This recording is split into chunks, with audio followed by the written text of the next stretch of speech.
அண்மைச் செய்தி. கன்னியாகுமரி மாவட்டம் விளவங்கோடு சட்டமன்ற இடைத்தேர்தலில் வென்ற தாரகை கத்பட் முதலமைச்சர் முன்னிலையில் பதவியேற்றார்.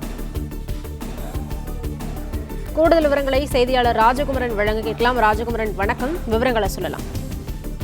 கன்னியாகுமரி மாவட்டம் விளவங்கோடு சட்டமன்ற தொகுதியின் உறுப்பினராக இருந்த விஜயதரணி தன்னுடைய பதவியை ராஜினாமா செய்து மாற்றுக் கட்சிக்கு சென்றதை தொடர்ந்து மக்களவைத் தேர்தலோடு சேர்த்து விளவங்கோடு தொகுதிக்கு இடைத்தேர்தலும் நடைபெற்றிருந்தது. இந்த இடைத்தேர்தலில் போட்டியிட்டிருந்த காங்கிரஸ் கட்சியினுடைய வேட்பாளர் தாரகை கத்பட் 40,000க்கும் கூடுதலான வாக்குகள் வித்தியாசத்தில் வெற்றி பெற்றிருந்தார். இந்த நிலையில்தான் இடைத்தேர்தல் மூலம் வெற்றி பெற்றிருந்த தாரகை கத்பட் சட்டமன்ற உறுப்பினராக பேரவைத் தலைவர் அப்பாவு முன்னிலையில் பதவியேற்றுக் கொண்டிருந்தார். தன்னுடைய பதவியை ஏற்றுக்கொண்ட பிறகு முதல் கையெழுத்தை அவர் இட்டார். பேரவைத் தலைவர் அறையில் நடைபெற்ற இந்த சட்டமன்ற உறுப்பினர் பதவியேற்பு நிகழ்வில் தமிழக முதலமைச்சர் மு.க.ஸ்டாலின் பங்கேற்றார். அமைச்சர்கள் ஏவாவேலு, பொன்முடி உள்ளிட்டோரும், அதேபோன்று காங்கிரஸ் கட்சியினுடைய உறுப்பினர் பதவியேற்றுக் கொண்ட நிலையில் காங்கிரஸ் கட்சியினுடைய மாநில தலைவர் செல்வ பெருந்தகை உள்ளிட்டவர்களும் அந்த நிகழ்வில் பங்கேற்றிருந்தார்கள்.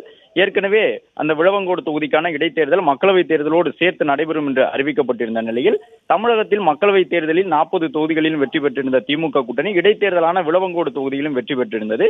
இந்த நிலையில்தான் வழக்கமாக அந்த சட்டமன்ற உறுப்பினர் பதவியேற்றுக் கொள்ளக்கூடிய முறைகளை பின்பற்றி பேரவைத் தலைவர் அறையில் நடைபெற்ற நிகழ்வில் முதலமைச்சர் மற்றும் காங்கிரஸ் கட்சியின் மாநில தலைவர் உள்ளிட்டோர் பங்கேற்றிருந்த இந்த நிகழ்வில் பேரவைத் தலைவர் முன்பாக கையெழுத்திட்டு தாரகை கத்பட் விளவங்கோடு தொகுதியினுடைய சட்டமன்ற உறுப்பினராக பொறுப்பேற்றுக் கொண்டார்.